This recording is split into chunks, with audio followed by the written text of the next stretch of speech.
Ah, pour les deux, non, là c'est vraiment un vote de candidat de cœur et d'adhésion. Un peu pour faire oublier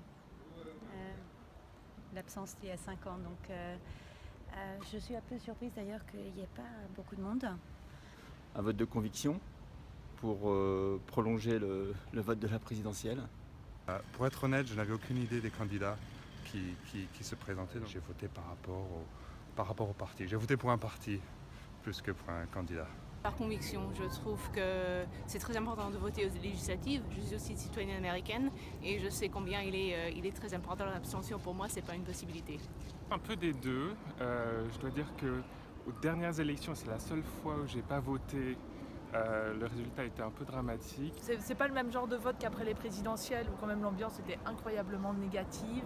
Là, quand même, il y a plus de choix, il y a une reconfiguration, donc c'est plutôt avec conviction, oui.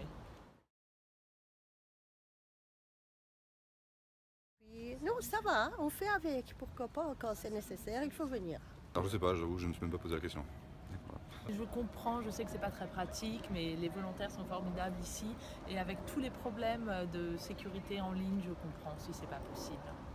Ah, sans aucun doute. Donc, je trouve que ce serait une bonne chose, et pas seulement pour les Français d'étrangers. Il y a un côté un peu old school d'aller dans un bureau de vote avec son petit papier. Je trouve ça très bien. C'est un peu dommage qu'on ne le fasse pas pour surtout les familles qui ont des petits-enfants ou des gens âgés.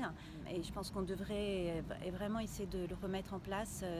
Je pense qu'il y aurait déjà beaucoup plus de gens qui voteraient. Je suis contre le vote électronique par rapport à tous les risques que cela peut engendrer. Je l'aurais utilisé. Je pense que ça améliorerait probablement la participation un peu. Je suis pas pour le vote électronique. Je trouve ça, surtout dans nos jours, avec les questions d'intervention cybersécurité, c'est le papier je préfère, nettement. Non, pas du tout. On a eu ce genre d'événements malheureux en France. Moi j'habite à London Bridge, du coup ce matin j'avais un peu la boule au cœur, sachant que ça s'est passé à 200 mètres de chez moi, mais la vie continue. Non, pas vraiment, parce que je pense qu'il y a des attentats partout.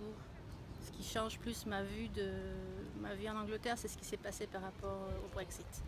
Non, je pense pas. Ça fait un moment que je suis à Londres. J'ai pas l'intention de bouger suite aux événements d'hier. J'avoue que je sais plus très bien comment réagir. Toujours la même consternation et l'impression que ça devient de plus en plus fréquent. Non, absolument pas, non. Non, je pense que malheureusement, ça peut arriver n'importe où maintenant. On est à l'abri de nulle part. On se sentait en sécurité, d'un seul coup, il y a plein de choses. On a un futur qui n'est pas très clair. Et c'est peut-être aussi pourquoi les gens ne sont pas venus voter aujourd'hui. Que malheureusement, c'est une réalité absolument affreuse, mais une réalité de nos jours auquel il faut s'affronter. C'est horrible et c'est très très triste, mais je ne vais surtout pas quitter Londres pour ça.